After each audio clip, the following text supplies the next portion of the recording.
et à toutes et bienvenue à la 38e édition du Book Club de Femmes et Diversité. Femmes et Diversité est une association que j'ai créée en novembre 2019 et qui met à l'honneur les femmes de la diversité et la diversité des femmes à travers l'image et les récits inspirants. À travers un long métrage que j'ai co-réalisé, Franco-Maghrébine, portrait d'une nation française, une collection de portraits de femmes inspirantes que j'ai appelée Paroles de femmes, et ce book club, une parenthèse littéraire mensuelle que j'ai initiée pendant le premier confinement pour amener les femmes à se rencontrer et à rencontrer une écrivaine inspirante pour aborder des thèmes autour de la condition des femmes. Amandine Day, vous êtes comédienne, auteure de 8 ouvrages, dont À main nue, publiés aux éditions Point. Ce roman est un voyage au pays des souvenirs. Une femme moderne côtoie, s'interroge sur ses choix et se heurte parfois aux injonctions d'une société patriarcale rigide. Ce roman décrit notre rapport au désir, comment il s'impose, s'interroge et se transmute au fil de la vie. Merci beaucoup Amandine d'avoir accepté notre invitation. Dans un premier temps, comme toujours, j'aimerais savoir comment vous est venue l'idée de raconter, d'écrire ce roman. Bonjour, bonjour à toutes. Effectivement, le livre À main nue apparu en 2020, mais l'édition initiale, c'est l'édition indépendante de la Contralée. Donc, je tiens à le préciser. L'édition en point s'est fait dans un deuxième temps pour le format poche. Voilà. Ce qui a, en fait, ce qui a, on va dire, déclenché l'envie d'écrire, le désir d'écrire, c'est cette première scène dont je parle dans le livre. En fait, c'est assez rigolo parce que c'est effectivement un livre qui parle de désir et de désir tout au long de la vie. Hein. Donc, on part à la fois de la petite fille, l'adolescente, la jeune femme. Il y a aussi une partie, on va dire, plus fictive vers voilà, ce que ça peut donner quand on est vieille et où le désir va comment il se transforme, où va-t-il se loger. Et en fait, la façon dont je l'avais écrit à la base, c'était une façon chronologique. Donc, on partait de la petite fille et puis on allait lentement vers l'âge adulte. Et en fait, quand j'en ai discuté avec mon éditeur, il m'a dit, mais il y a quelque chose là qui est pas tout à fait juste et on ressent pas, on ressent pas tout à fait l'urgence qui a présidé à cette écriture. Et en fait, et c'était vrai. Parce qu'en fait, une fois que du coup, là maintenant, le texte, c'est plutôt une sorte de puzzle, en fait, où c'est une femme adulte qui raconte, qui a la main, c'est vraiment, et ça aussi, c'est quand même intéressant que ce soit une femme adulte qui tienne les rênes du récit, même si, effectivement, il y a des allers-retours vers l'enfance et l'adolescence, mais c'est bel et bien une femme qui raconte. Et le point de départ, c'est comme dans le texte, c'est dans une soirée, une amie à elle, vous savez, les gens quand ils sont là et qu'ils sont pas là, et qu'on sent qu'ils sont pleins d'une espèce de joie comme ça, rentrés, qu'ils sont ils sont tournés vers eux-mêmes parce qu'ils ont vécu un beau moment et que du coup ils ont du mal à s'en détacher. Et donc là, cette amie lui raconte une magnifique histoire de cul qu'elle vient de vivre et qui était belle, émouvante, touchante. Et donc elle recueille, elle recueille elle recueille comme ça ses souvenirs et qui sont encore très palpitants. Et puis ensuite, évidemment, elle se tourne vers elle-même en fait, en se disant mais tiens moi j'en suis où en fait. Elle a une trajectoire complètement différente de celle de son amie. Elle a fait d'autres choix. Et elle se dit, alors, moi, où est mon désir? Est-ce que j'en ai bien pris soin? Est-ce que je me suis toujours écoutée? Et d'ailleurs, comment il s'est fabriqué ce désir? Est-ce que j'avais une vision de tout ce qui était possible? Est-ce qu'au contraire, j'étais déjà dans des rails? Et est-ce que j'étais OK pour être dans ces rails? Ou est-ce que j'ai résisté? Voilà, c'est au milieu que c'est vraiment comme ça a vraiment commencé au milieu d'une cuisine. D'un coup, une espèce d'interrogation, vous savez, des fois qui nous tombe dessus, alors qu'on s'y attendait pas. C'est pas du tout, c'est pas du tout un texte. C'est pas une crise de couple en fait. Et j'ai vraiment pas voulu que ce soit le truc un peu cliché de la femme en couple avec des enfants qui d'un coup se dit ah mais en fait où est mon désir. Non, parce que c'est pas du tout en tout cas j'ai pas voulu faire ça, j'ai pas voulu faire un livre qui soit critique vis-à-vis du couple ou vis-à-vis de la famille, mais c'est vraiment l'histoire d'une personne qui essaie de de reprendre contact avec elle-même en fait. Et c'est pas, c'est pas quelqu'un qui en a assez du couple parce qu'elle se rend compte que le couple lui permet aussi de faire beaucoup de choses et, et d'écouter ses désirs. Finalement, le couple peut aussi être un endroit et je trouve que peut-être ça, on le dit pas assez parce qu'on a toujours des représentations. Vous savez, du couple long qui est forcément pépère et forcément charentaise et forcément, alors que c'est aussi parfois un endroit de sécurité à partir duquel on peut prendre beaucoup de risques. Je fais un lien avec la dame entrepreneuse. Voilà, ça peut aussi donner de la force pour entreprendre des choses, que ce soit. Alors moi, c'est plutôt de l'ordre de la création, mais voilà, ça peut donner aussi beaucoup de force. Donc voilà, c'est pas un livre qui serait forcément critique vis-à-vis de la question du couple, mais comme souvent, on manque de temps pour penser à soi, pour penser à ses désirs. Et puis ça tombe bien parce que les gens ont toujours une idée assez précise de quels doivent être notre désir. Donc si nous, à un moment, on ne s'arrête pas et qu'on n'y réfléchit pas, en fait, eh ben, les gens le font pour nous. Et puis il y a quelque chose qui nous échappe, en fait. Donc voilà. Ce que j'ai trouvé super intéressant, c'est qu'effectivement, vous interrogez les différentes sphères de nos vies sociales et intimes à l'aune du désir féminin, en tout cas du désir de la narratrice. Et c'est vrai que voilà, on est projeté très rapidement dans cet ouvrage parce que vous parlez tout de suite, voilà, de polyamour, de couple libre. C'est une quête en fait, c'est une vraie quête où vous questionnez le rapport qu'on a à l'amour et à la vie affective. D'ailleurs, vous dites, on a l'impression qu'il y a ce rapport à la consommation lorsqu'il s'agit voilà, de relations affectives et sexuelles. Vous dites, à l'heure du libéralisme à tout crin, je fais preuve d'une grande maturité en choisissant de n'aimer qu'une personne dans la durée. Est-ce que vous diriez que justement nos sociétés de consommation nous poussent d'une certaine manière à consommer du couple ou du cul, comme vous dites, voilà. Est-ce que ça, justement, ça a impacté notre rapport au couple et à la vie affective? Hmm. Alors, en fait, vraiment, hein, c'est quelqu'un qui s'interroge. Et moi, à chaque fois que j'écris, ça part toujours d'un tiraillement, et c'est vraiment ça qui fait écriture. Donc, j'écris parce que je ne sais pas, en fait. Et simplement, j'explore du coup la question du couple libre parce que je vois bien, en fait, comment la façon dont ça fonctionne autour de moi. Et, euh, et comme il est difficile de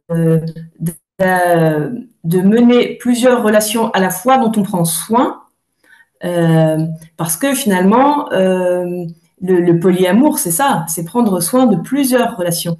Et ce qui peut être très beau. Simplement, comme je le dis en riant, j'ai déjà du mal à aller au yoga toutes les semaines. Donc, en fait, prendre soin vraiment de plusieurs relations en étant dans le respect et dans le dialogue, c'est pas si simple que ça. Encore une fois, enfin, la question du temps, je trouve qu'elle revient, voilà, elle revient dans tous mes textes. Donc, j'ai pas j'essaie vraiment de pas être dans une posture qui serait surplombante en disant voilà moi j'aime de la bonne façon parce que j'ai compris qu'en fait j'allais pas me faire récupérer par une société de consommation parce que je pense que l'endroit du couple peut aussi être un endroit de routine et d'ennui et de conformisme. Enfin je veux dire c'est évidemment ce qu'on en fait qui va faire que je pense qu'en fait, le couple est un endroit, je l'ai dit tout à l'heure, un endroit de sécurité à partir duquel il faut sans cesse chercher à partir duquel sans cesse il y a quelque chose qui s'échappe, qui vit ailleurs, etc. Et c'est comme si pour moi le couple c'était un commencement, un début. et rien n'est fait en fait une fois qu'on est en couple. Tout est à faire, tout est à penser. Et je pense qu'aussi, on ne peut pas faire l'économie de se penser politiquement quand on est dans un couple, en fait. C'est aussi ce que je dis dans le livre, en fait, où je m'amuse en me disant, mais quand il me demande d'aller chercher le pain, est-ce qu'il reconduit 2000 ans de domination masculine? Évidemment, je m'amuse avec ça, mais on ne peut pas nier qu'en tant que femme, en fait, j'ai évidemment toute une histoire derrière moi dont je suis l'héritière et lui aussi en tant qu'homme, en fait. Et c'est aussi pour ça que c'était intéressant pour moi d'explorer l'enfance, la façon dont on est façonné l'un et l'autre, qui fait qu'à un moment, c'est aussi quelque chose dont Mona Chollet a bien parlé dans son livre. C'est chacun avec nos façonnages différents. À un moment, on se retrouve, on se met en couple et ben oui, ça va pas parce qu'en fait, on n'est pas juste nos personnalités. On est aussi nos déterminismes en tant qu'homme, en tant que femme. Et du coup, c'est pas si simple de communiquer.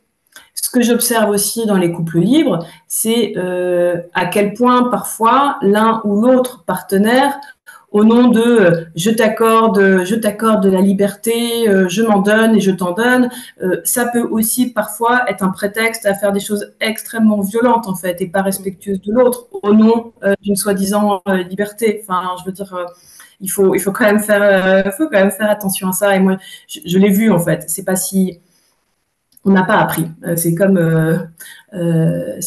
tout, c'est comme fonctionner en collectif, c'est comme fonctionner de manière horizontale, c'est comme travailler sans chef, c'est comme on n'a pas appris. Donc en fait, tout est tout le temps à réinterroger et on tâtonne en fait. Et c'est vrai que ce livre, pour moi, c'est l'histoire d'un tâtonnement et, euh, et, et l'idée, en fait, c'est que la personne qui lise ce livre puisse se dire, bon, puisse prendre un petit temps et se dire, alors, attends, moi, j'en suis où comment ça résonne pour moi?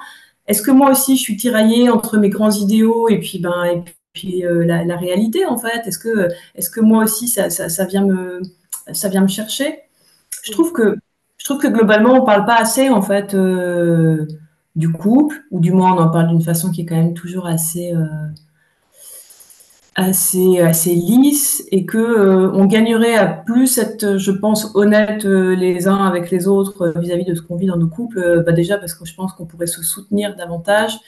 Vous savez, c'est comme quand les couples se séparent et qu'on se dit ah mais quel dommage, mais ils avaient l'air si bien. En fait, voilà, personne ne savait que ça n'allait pas parce que personne n'en parle, parce que on a tendance à donner le change en public, ce qui est évidemment normal. On a tous des masques, mais je trouve qu'on est aussi seul, tout comme seul pour élever nos enfants d'ailleurs. Hein. Enfin, il y a vraiment pour moi des formes aussi à réinventer pour voilà.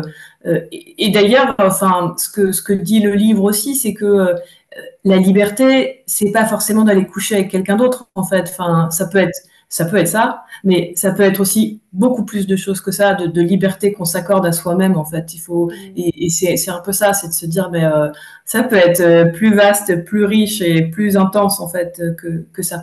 Le couple libre, Ouais. si on se réapproprie la définition. C'est sûr que ce que pose ce livre, c'est toute une réflexion, mais encore faut-il être disponible pour se poser ce genre de questions et Mhm. réinventer en fait le couple dans ce qui, dans, de le réinventer et de l'ajuster à ce qui correspond à la dynamique qu'on veut donner à son couple. En tout cas, il y a quelque chose de très présent dans votre livre, c'est le rapport au temps. C'est vrai que dans la dynamique du couple, en tout cas le couple familial, il est structuré, il est rythmé par l'enfant, par le calendrier des activités, les contraintes, la routine qui s'installe et la frénésie d'un quotidien parfois vide de sens. Vous écrivez compétition de fatigue dans le couple, on se dispute à qui est le plus crevé, le plus incompris. Alors, est-ce que vous diriez que la famille est dans une boucle intemporelle qui finalement enferme le couple? Parce que c'est vrai que lorsqu'un enfant arrive, ça crée une nouvelle dynamique et forcément, ça pose la question de comment est-ce qu'on réinvente le couple familial, du coup. Ouais, ouais, complètement. C'est vrai que quand je dis la famille, c'est une question d'amour et d'horaire, c'est vrai que Avant l'enfant, alors tout dépend évidemment de son métier, mais c'est vrai que bon, en tant qu'artiste, j'avais des horaires qui étaient relativement libres. Bon, une fois qu'on a un enfant, et puis ensuite, encore pire, un enfant scolarisé, forcément, on répond aux horaires qui correspondent à ceux des institutions qui les accueillent, en fait. Et heureusement d'ailleurs qu'il y a des institutions qui les accueillent, hein, parce que c'est important aussi.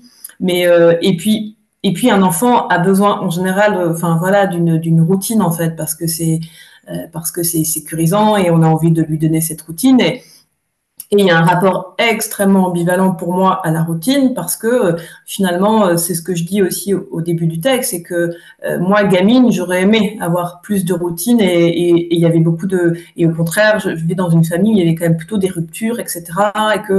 Et moi, en fait, je me fais un point d'honneur, vous savez, de réparer l'histoire de la petite fille. Je pense on est beaucoup à faire ça, en fait.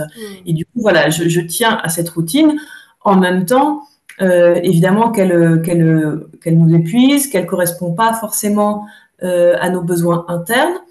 Je pense que aussi politiquement, notre indisponibilité à penser et à réfléchir, elle est organisée. Moi, je crois que le fait qu'on manque de temps pour réfléchir, pour prendre soin des autres, pour pouvoir militer, pour pouvoir penser politiquement, pour pouvoir être bénévole. Euh, je pense qu'en fait, si on avait ce temps-là davantage, la société aurait un autre visage. Et je pense qu'on a tout intérêt à nous tenir occupés comme des hamsters dans une roulette pour pas remettre en question la façon dont la société fonctionne, alors qu'on sait tous en fait que ça va trop vite et qu'on a besoin de ralentir et qu'on a besoin de prendre soin davantage de nous et des personnes vulnérables qui nous entourent et d'arrêter dans cette espèce de course capitaliste qui nous... On le sait que ça nous abîme, mais enfin c'est difficile quand même de retirer son doigt de l'engrenage. Mais c'est sûr qu'il y a une réponse dans le fait de ralentir en même temps que... parce que je pense que des fois, on s'enferme aussi dans une routine de gestes et de rapidité parce qu'émotionnellement, c'est difficile d'être présent aussi tout le temps à notre enfant. Et que parfois, ça nous arrange bien d'être occupé dans la cuisine à faire des choses parce que pour moi, c'est une des choses les plus difficiles en fait. C'est bon, c'est pas seulement d'être là, c'est d'être là, présent, disponible. Vous savez ce qu'on se... Bah, c'est pas parce qu'on est là qu'on est disponible en fait. Et c'est pas si simple en fait. Et, et voilà, c'est une recherche. Vous abordez furtivement aussi la question de l'alcool, des femmes, enfin le fait de devoir, enfin l'alcool des femmes, le fait voilà qu'on a des mécanismes de survie qui se mettent en place quand on essaye de tenir les journées, les doubles shifts, et qu'on commence à se mettre à boire. C'est aussi des mécanismes de compensation finalement. Qu'on met en place parce que la charge mentale est beaucoup trop lourde à porter. Oui, c'est vrai, c'est le fameux petit verre de vin de 18 heures qui va permettre d'entamer la deuxième journée ou la troisième journée. Oui, ce besoin en fait de réussir en fait à,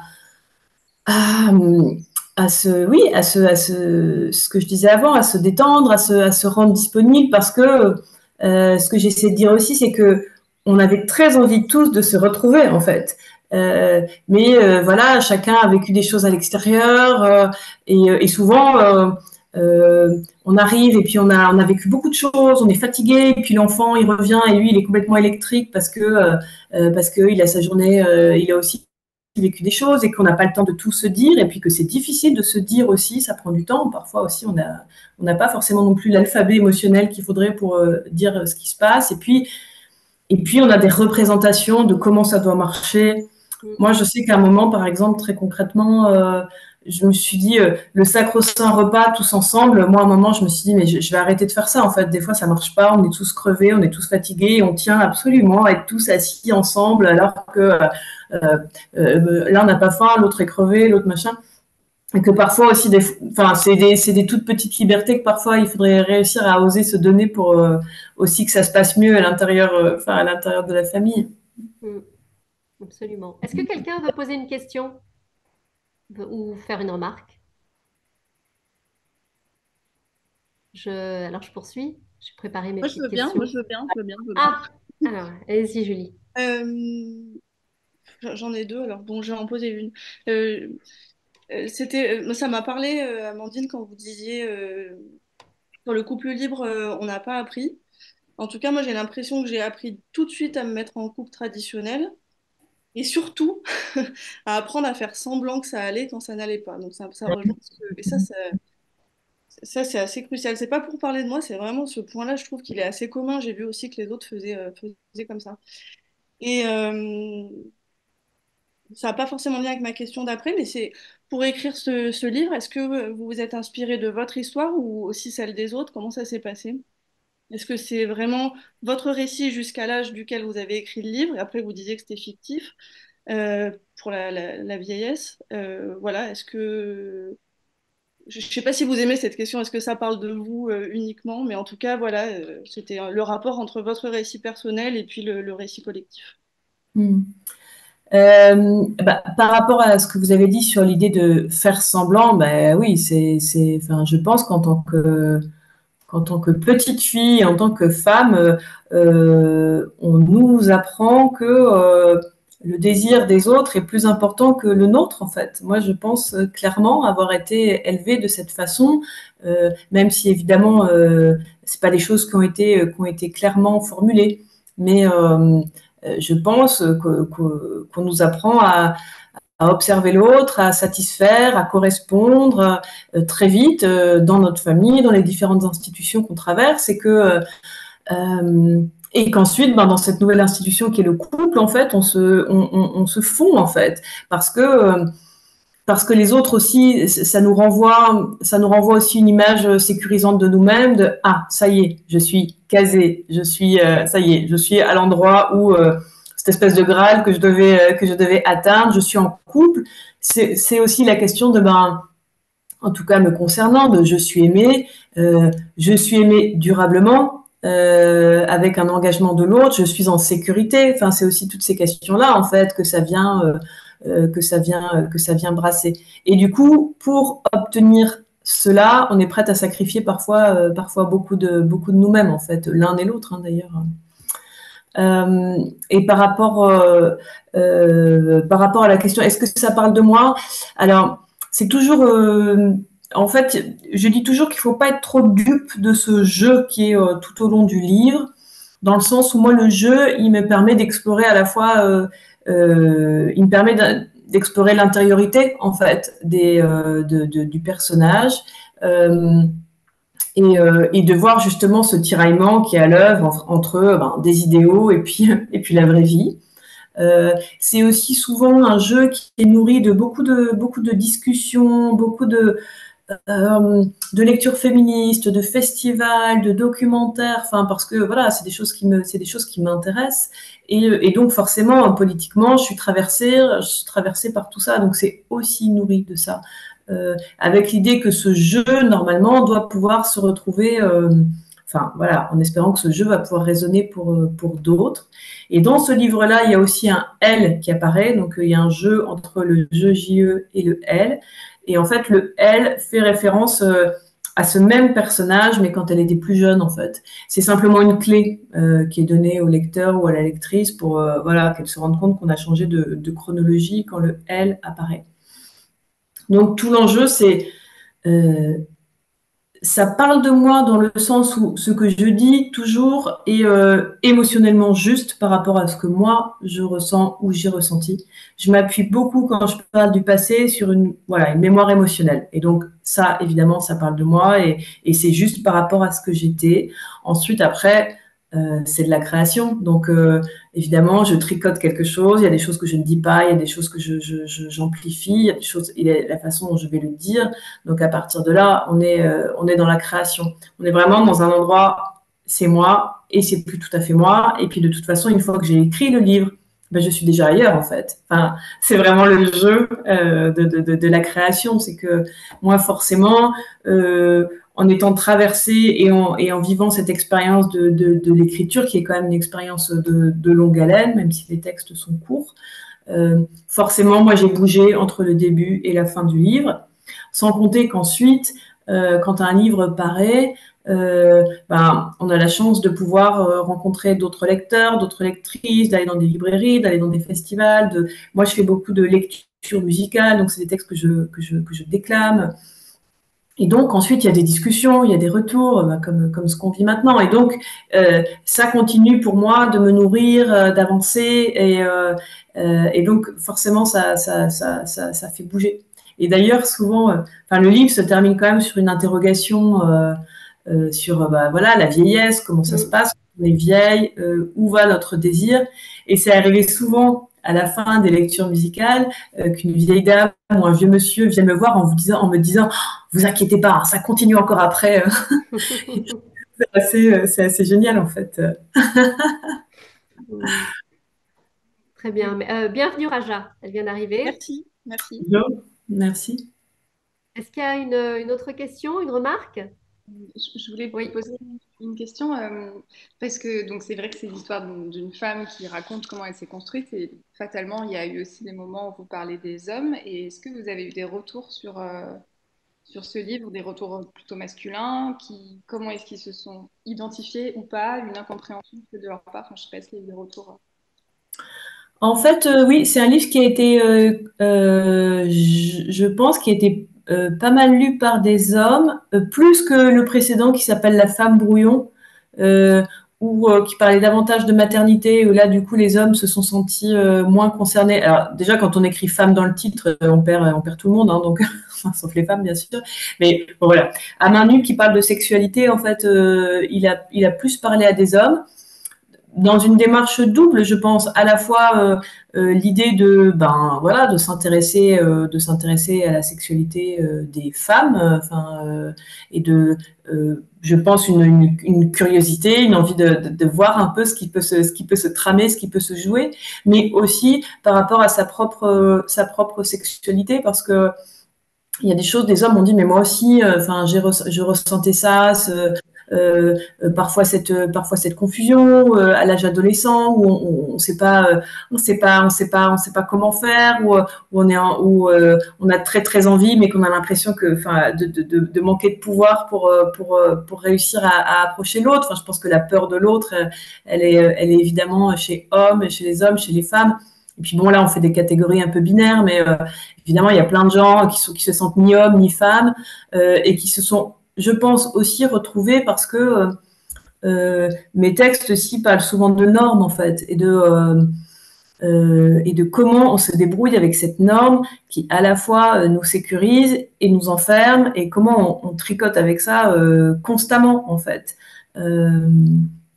Et aussi parce que dans mes textes, il est quand même souvent question de transmission et que donc la façon dont on vit notre sexualité, la façon dont on nous en a parlé, joue évidemment sur la façon dont on se construit, tout comme si on a des enfants, la façon dont on va leur parler de sexualité, c'est un enjeu qui est, je trouve, très émouvant, très stimulant intellectuellement et nous pousse nous à nous interroger et à prendre soin aussi de nous et de nos questions en fait. Donc oui, je pense que les hommes ont lu, ouais, et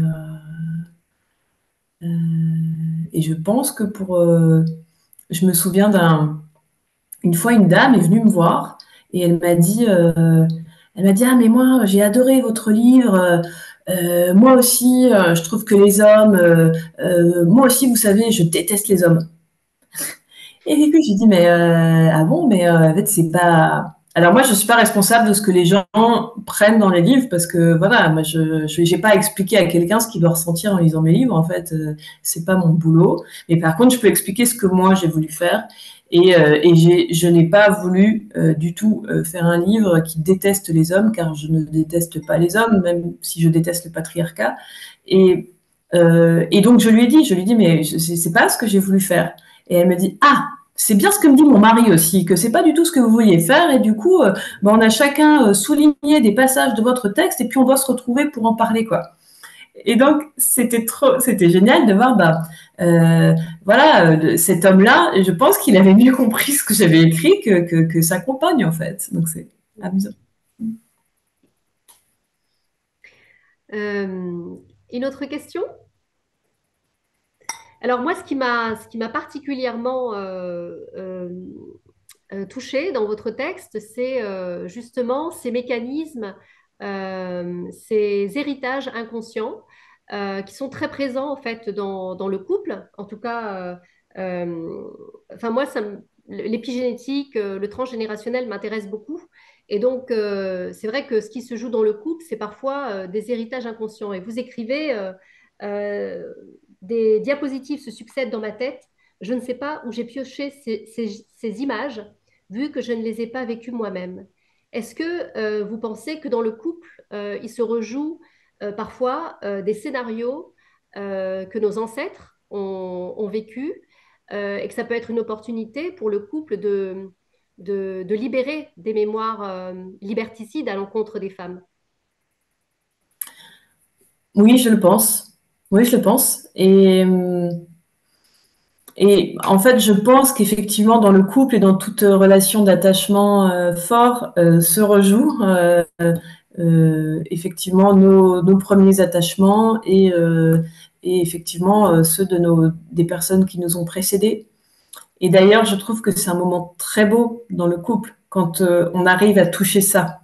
Euh, et que, et que, par exemple, au cours d'une dispute, à un moment, on arrive euh, à reprendre suffisamment contact avec nous-mêmes pour pouvoir dire, mais là, en fait, c'est à toi que je parle et c'est pas tout à fait à toi que je parle, en fait. Euh, et je trouve que c'est des moments aussi très beaux parce que c'est des moments où, de rencontre avec l'autre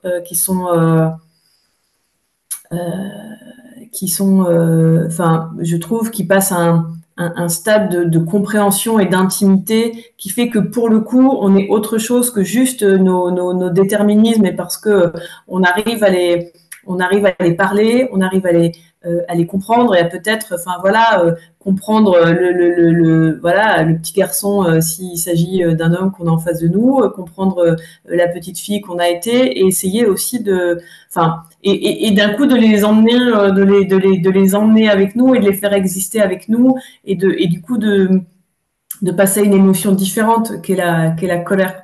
Après, vous parlez de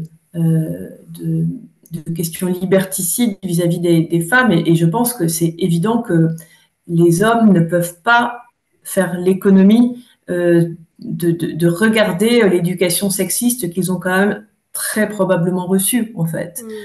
Que ce soit au sein de leur famille ou, je sais pas moi, évidemment à l'école, dans les clubs sportifs, etc. Enfin, il faut avoir le courage de regarder ça. Et je dis le courage parce que ils ont des privilèges et qu'il faut un moment, il faut un moment les regarder euh, pour pouvoir voilà, essayer de construire autre chose. Et c'est vrai que cette question-là, quand on a des enfants, des petits garçons ou des petites filles, c'est une question qui est vraiment fondamentale parce que si on l'a pas regardée, évidemment, on reproduit.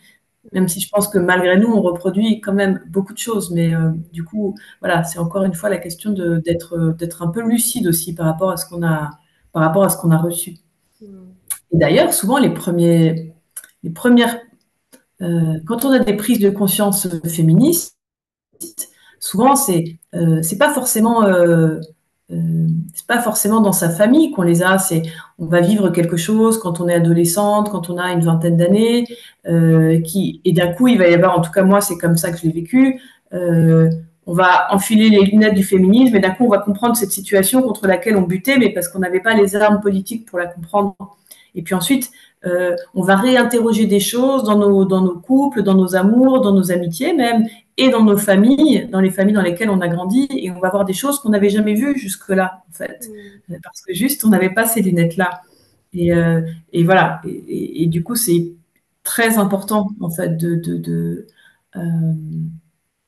bah oui, de regarder ça, et aussi parce que je pense que la génération de nos mères, de nos grands-mères, euh, avait moins l'occasion de prendre la parole et de se penser, et que donc peut-être aussi on parle aussi un peu pour elles. Quand nous on œuvre à nos libertés, j'ai l'espoir qu'aussi on œuvre, enfin c'est aussi avec elles quoi, derrière nous. Mm. Absolument. Alors, il y a la question de la femme, bien sûr, et puis ensuite, il y a le couple à l'épreuve de l'arrivée d'un enfant. La maternité est un challenge pour le couple, mais c'est aussi un sacré défi pour la femme, puisque il y a beaucoup de choses qui changent, le rythme de vie change, le corps change, peut-être que les priorités aussi changent, notre regard en tout cas sur le monde peut être modifié. Euh, alors, est-ce que vous pourriez revenir sur cet épisode-là? Parce que c'est vrai que vous abordez plusieurs épisodes hein, dans cet ouvrage qui est court mais très percutant. Est-ce que vous pourriez dire deux mots? En fait, la question de la maternité, c'est une question que j'ai vraiment beaucoup abordée dans le livre précédent qui s'appelle donc La femme brouillon, où vraiment je parle de la façon dont les identités se disputent à l'intérieur d'une même personne. Et c'est vrai qu'en écrivant ce texte sur le désir, je ne pouvais pas faire l'économie de reparler de ce moment-là qui est quand même enfin, charnière dans l'existence d'une personne, et où finalement, d'un coup, une autre existence vient prendre plus de place que celle que la nôtre, en fait. D'un coup, une autre vie compte plus que la nôtre. Et, et du coup, il y a à la fois un mouvement une relation extrêmement intense qui se crée avec ce nouvel être. Et puis, encore une fois, le carcan social qui fait que on nous envisage d'une façon, comment dire, d'une façon assez réduite, et on envisage la maternité comme finalement de manière assez peu imaginative, et avec vraiment encore une fois cette idée de très forte disponibilité, de très forte présence, de gentillesse, et de. Alors moi, euh, je crois que j'ai envie aussi de pouvoir transmettre à mes enfants qu'il y a des colères justes et qu'on a le droit de se mettre en colère aussi, et que euh, et je crois aussi qu'en fait, en se rendant, par exemple, moi je suis artiste et donc je fais quand même assez régulièrement des déplacements. euh, et je me souviens, bah, la nounou que j'adore hein, de mes enfants à ce moment-là me disait ah, mais ah, vous partez encore? Ah ouais, dis donc, ah ouais, une semaine, dis donc, ouais, ça va faire long. Enfin, et du coup, c'est, voilà, ça reste encore. Et puis quand j'arrivais de l'autre côté, on me disait, comment vous avez fait du coup pour vos enfants? Ça va, ça a été. Ouais. Ben voilà, question, je pense qu'on pose moins à un artiste homme. Et, euh, et en même temps, enfin, en prenant soin de mon désir, qui était celui de créer, de rencontrer d'autres gens, de voyager, euh, quel meilleur exemple donner à mes enfants que de dire, mais voilà, prends soin de ton désir à ton tour. Tu vois, moi, je l'ai fait, en fait. Donc, vas-y, fais-le. Euh, pour moi, c'est le plus beau à transmettre, en fait. De dire, Mm. mais. Euh, et je crois d'ailleurs que de toute façon, euh, cette espèce d'image d'hyper-disponibilité d'une femme et d'une mère qui serait toujours là, qui s'énerverait pas, qui s'oublierait, ça se paye en fait. Ça va se payer.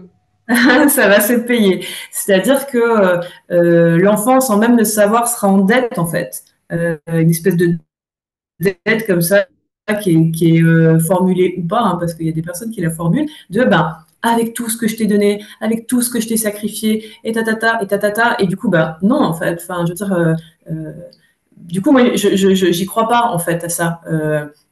J'espère bien que du coup, pouvoir aussi dire à mes enfants, mais voilà, tu n'es en dette de rien, j'ai fait ce que je pouvais, et écoute ton désir, et moi, j'espère, hein, on verra si j'y arrive, mais et moi, j'espère que je serai suffisamment forte pour pouvoir entendre ton désir, même s'il ne correspond pas au mien, en fait. Mm. Mm.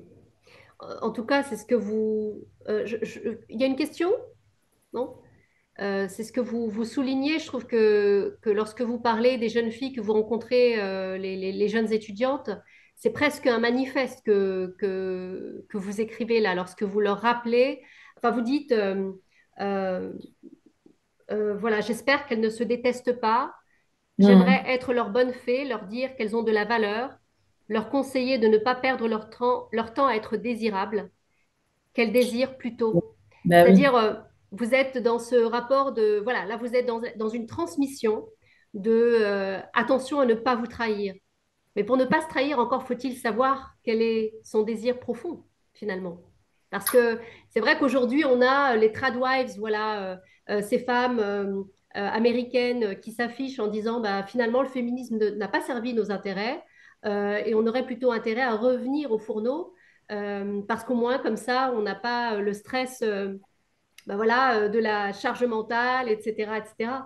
Donc c'est assez contradictoire, mais finalement, on vit une époque qui est hyper intéressante pour le féminisme qu'on veut incarner, qui n'est peut-être plus le féminisme de la Wonder Woman, mais peut-être un féminisme plus concret et plus ancré dans notre réalité de Mhm. femmes avec ses contradictions et ses complexités. Mhm. Ah, il est évident qu'il existe plusieurs féminismes. Et que si une femme est épanouie en étant ben voilà, chez elle derrière les fourneaux, moi ça me pose absolument aucun souci. Euh, je crois aussi euh, que c'est important et je pense que le féminisme, du moins le féminisme occidental, a parfois un peu trop eu tendance à occulter les questions liées à la famille, à la maternité. Par exemple, sur la question, enfin, les femmes se sont tellement battues, et d'ailleurs doivent se battre encore, pour obtenir une maîtrise de leur fécondité, que du coup, la question est apparue tardivement dans le féminisme, la question de la maternité, j'entends. Parce que finalement, la liberté qui était la plus recherchée était celle de ne pas avoir d'enfant. Et d'ailleurs, moi, ça m'est arrivé quand j'annonçais ma grossesse à des copines féministes qui m'ont dit mais t'es folle en fait, t'es folle, c'est un piège en fait, enfin, parce que voilà, dans notre construction politique en fait, la maternité est un piège et c'est vrai qu'il peut l'être. Euh, mais en faisant ça, il est évident qu'on se coupe de beaucoup d'autres femmes qui peuvent avoir des valeurs féministes liées à la liberté et au choix de chacune et qui pour autant se reconnaissent dans une vie de famille et dans la maternité en fait. C'est ce qu'explique très bien euh, qui a écrit de la marge au centre. Aidez-moi, qui a écrit de la marge au centre. Son nom va me revenir, une féministe nord-américaine. Attention, le quiz. Elle s'appelle. Ça va me revenir. Mais donc, elle explique très clairement que, en fait, si on veut sortir d'un féminisme qui est uniquement un féminisme de femmes blanches et qu'on veut s'adresser aussi aux femmes non blanches populaires et qu'on est constamment en train de casser du sucre sur la famille, sur les enfants, alors que pour beaucoup de femmes, en fait, c'est un refuge et c'est une protection et c'est des solidarités qui sont hyper fortes, on tombe dans un piège en fait. Et que voilà, on peut articuler et penser plusieurs féminismes. C'est pour ça que je vous dis que moi, quelqu'un qui s'épanouit, enfin, peu importe en fait. Pour moi, la base du féminisme, c'est euh, d'avoir le choix en fait, de se donner le droit de respecter ses choix. Chose qui n'est pas si facile. Hein. Ceci dit, vous avez raison hein, de savoir dire voilà, quels sont mes choix véritables. Est-ce que on est par essence, est-ce qu'on a des désirs par essence, ou est-ce que forcément on est fabriqué par les autres. Enfin, c'est une question, c'est une grande question. C'est sûr. Et puis Quelqu'un c'est a trouvé une... la réponse? Ça Ouais, c'est m'énerve. belle hook ça. Merci Google. Merci. Mais c'est sûr qu'à chaque étape de la vie, il y a toujours le challenge. Alors, vous parlez de l'adolescence, cette tyrannie du corps et de la beauté du corps féminin.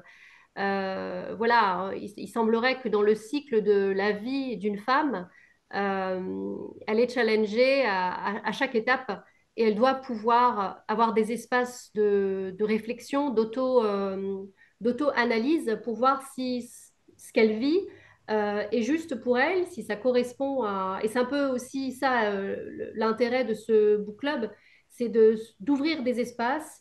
Et comme vous le dites dans votre livre, d'ailleurs, j'ai bien aimé ce passage où vous dites, si on ne crée pas ces espaces, ils ne seront pas créés pour nous, en fait.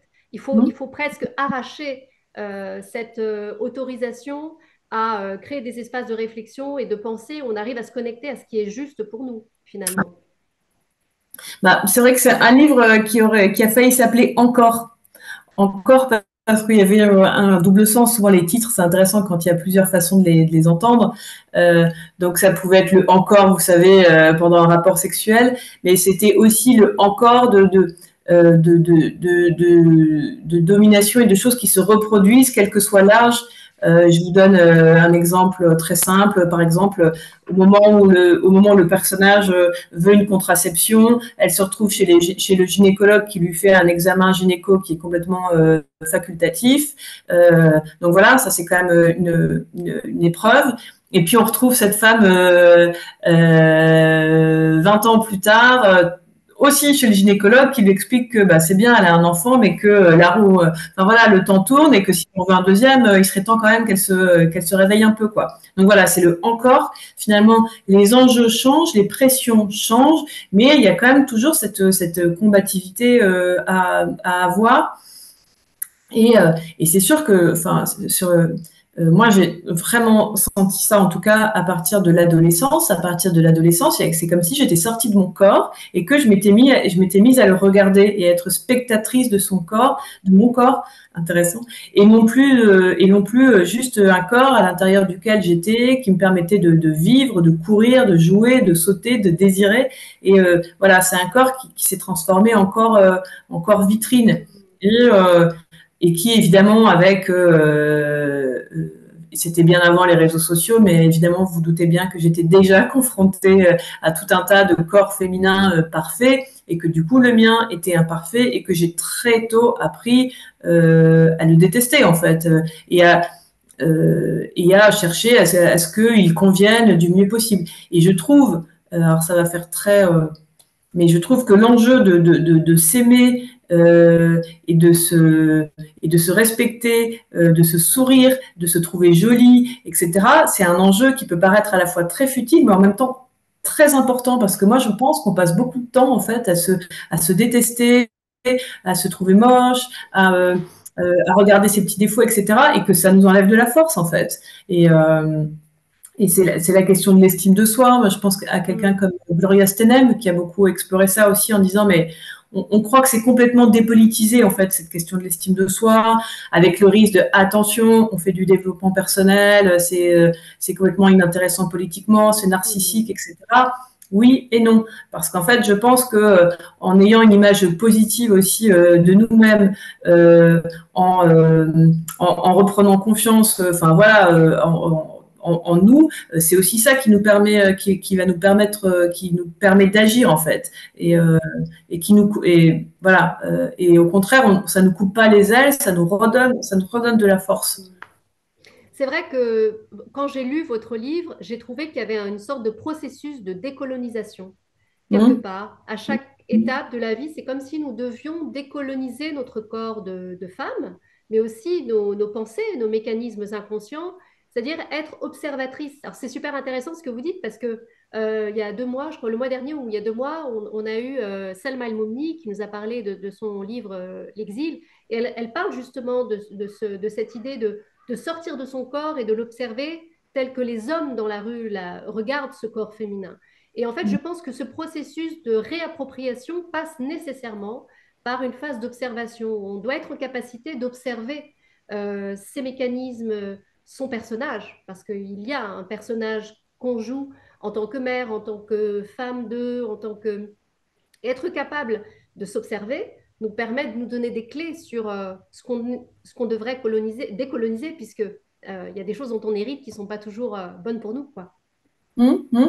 Ni pour nous, et je repars encore sur l'idée de la transmission. Enfin, moi, j'ai une petite fille, et, et j'ai plutôt envie qu'elle me voie épanouie, bien avec moi-même, avec enfin, un élan et un désir et un appétit des autres, plutôt que je sais pas, moi je dis ça parce que moi, par exemple, ma mère était constamment au régime. Alors, il y avait la période où elle était au régime, la période juste avant le régime, la période juste après.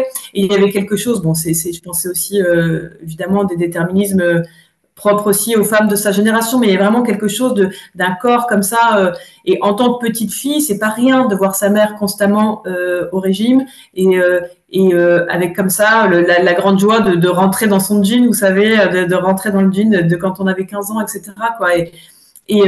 Et quelque part, enfin, c'est pour nous, mais encore une fois, vous parlez de transgénérationnel, c'est aussi pour ma petite fille, pour peut-être la petite fille de ma fille. Enfin, je veux dire, être dans quelque chose euh, qui soit joyeux, en fait, aussi, tout simplement, en fait, d'un rapport joyeux à soi, où on puisse rire, on puisse être dans la légèreté, on puisse danser.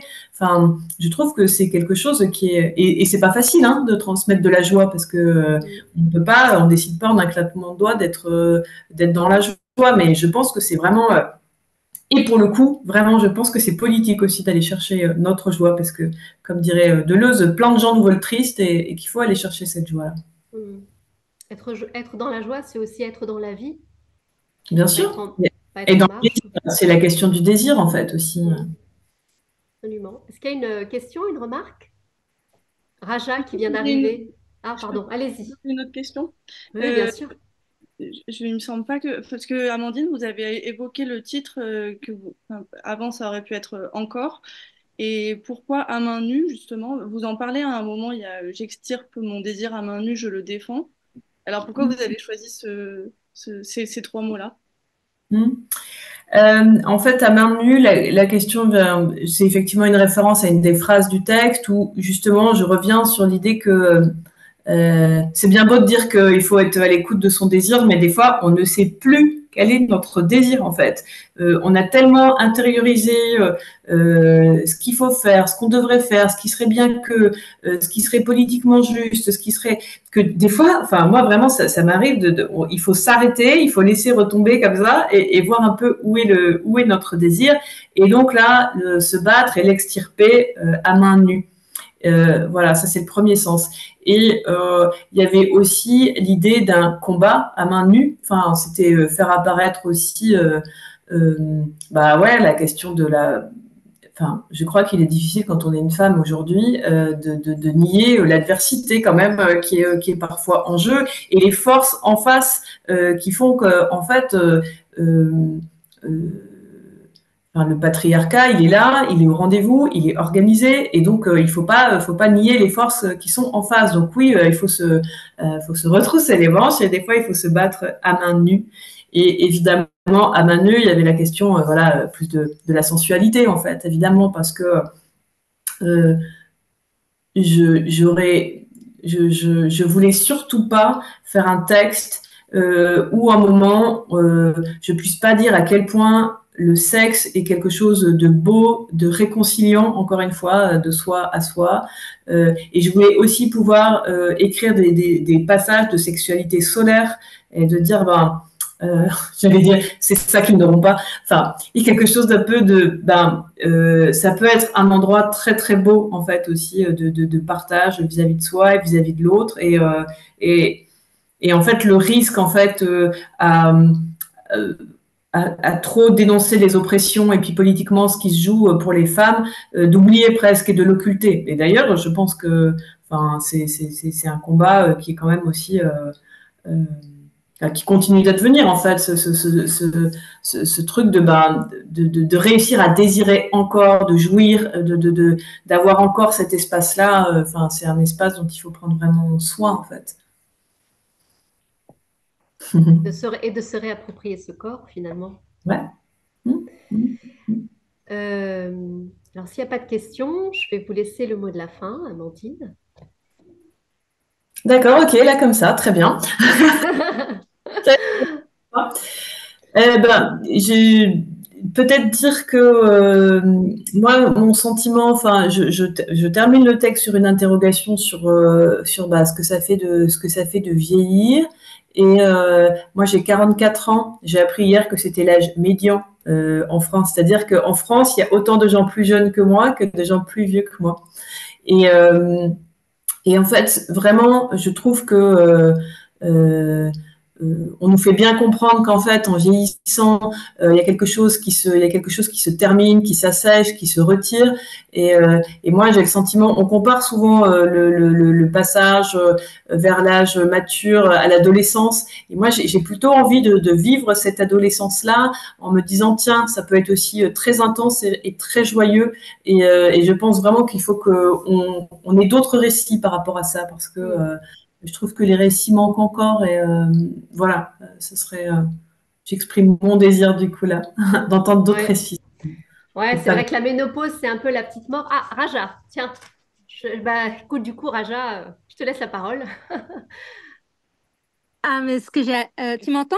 Oui, oui, Ah, je bonjour t'entends. à toutes. Ce que j'ai à dire n'est certainement pas plus intéressant que ce que tu as à dire, Leïla.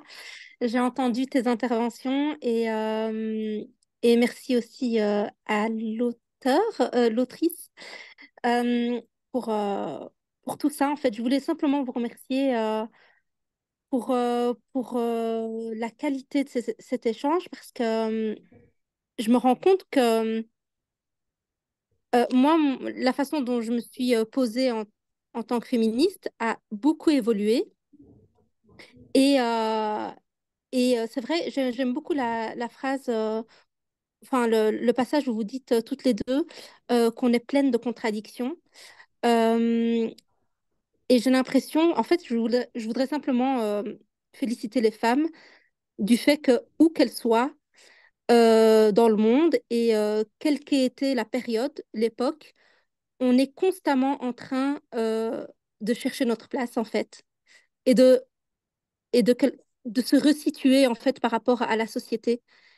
Et, euh, et je trouve ça fou, même que ce soit, je sais pas, par rapport au côté individuel ou par rapport, comment dire, au côté collectif de toutes les femmes. Enfin, j'ai l'impression qu'on est tout le temps en train de se resituer, de se remettre en question, de repenser notre place.